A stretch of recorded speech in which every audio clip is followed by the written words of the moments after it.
This lesson is continuing our examination of developing ideas and our focus on research plans, this time through the creation of keywords. By the end of this lesson, you will be able to define the terms research, research plans, and keywords, explain how we use keywords to develop ideas, and create keywords to plan your own research. Your keywords for this lesson are research, research plans, and keywords. Also pay attention to synonyms and search phrases or search terms. As a refresher, writing is a process dependent on ideas.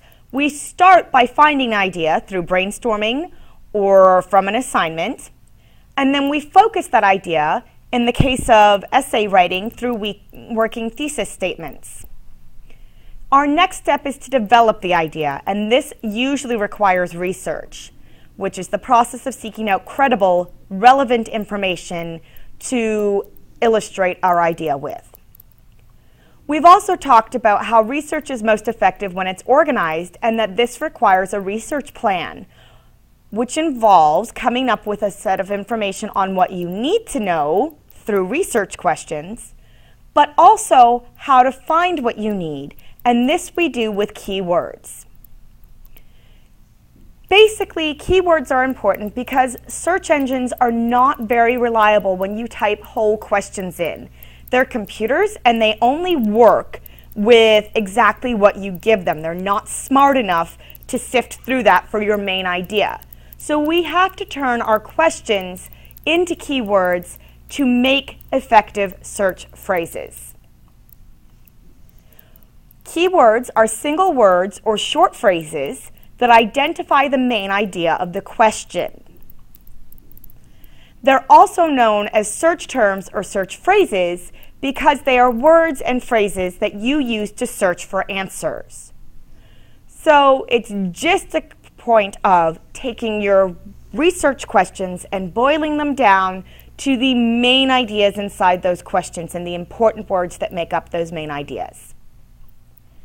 To make a keyword, you're going to start by highlighting the main words in your sentence, your research question. Then you're going to brainstorm 2 or 3 ways that you could say these words or phrases, synonyms, words that mean the same thing. And then you will repeat this process with as many research questions as you have. So the end result is to take these questions and boil them down to a collection of phrases that you could pop into a search term or search bar and get your information. Let's take a quick look at an example.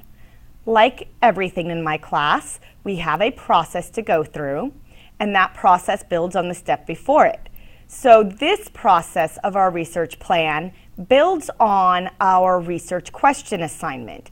And it says to first copy and paste all the questions from the W column of your T-chart into the step 1 spot.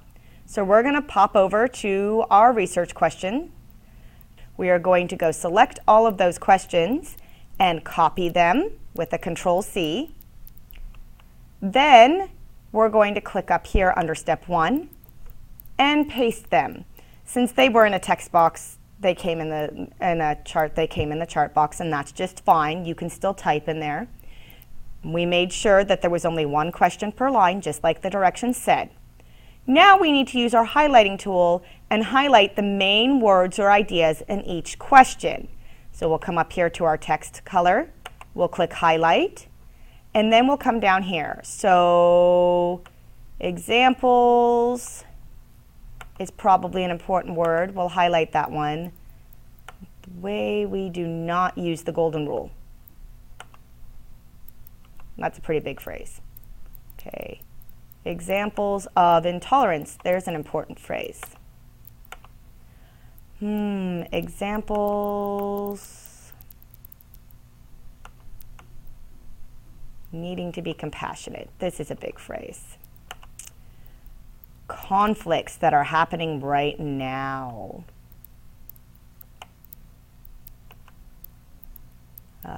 More tolerant and compassionate. These are also big words here because we've used them in other questions before.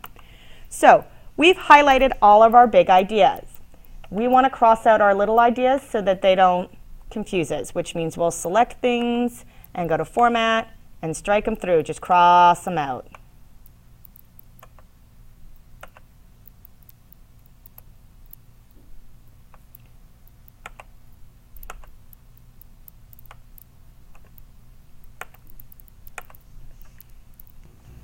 Okay, so this gets us all of our big important ideas right there. Now, the next step is to start listing other ways we can say these highlighted phrases. And you're going to type those right under here, just indent. Nope, that's not what we meant. Just kind of put some space in, indent there, and go thing here. So maybe breaking the golden rule.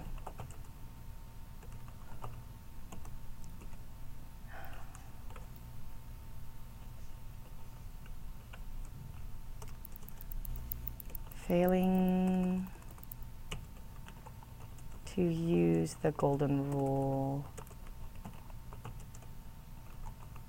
And we're going to say one more on not following.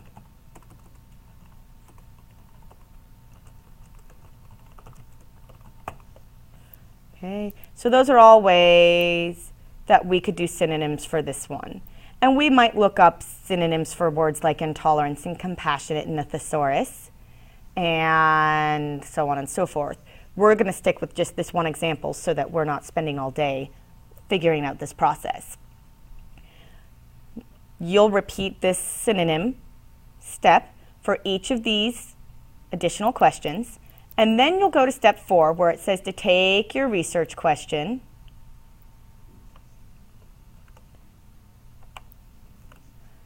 and put it in the box.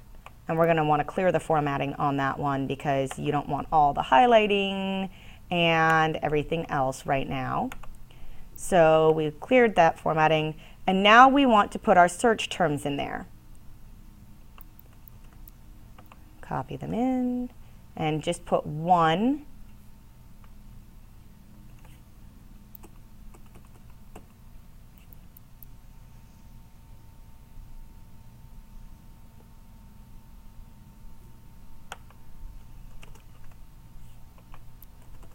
In there per search phrase. So since we really only had one big search phrase in here about not using the golden rule, because I think I'm going to change my mind and get rid of example, and we'll just treat that like ways.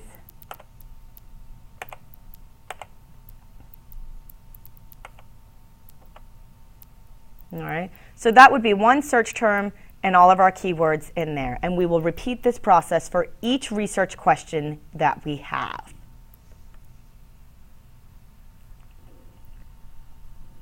Which brings us back to the point that planning for research isn't just about knowing what you need, but also having an idea how to find it.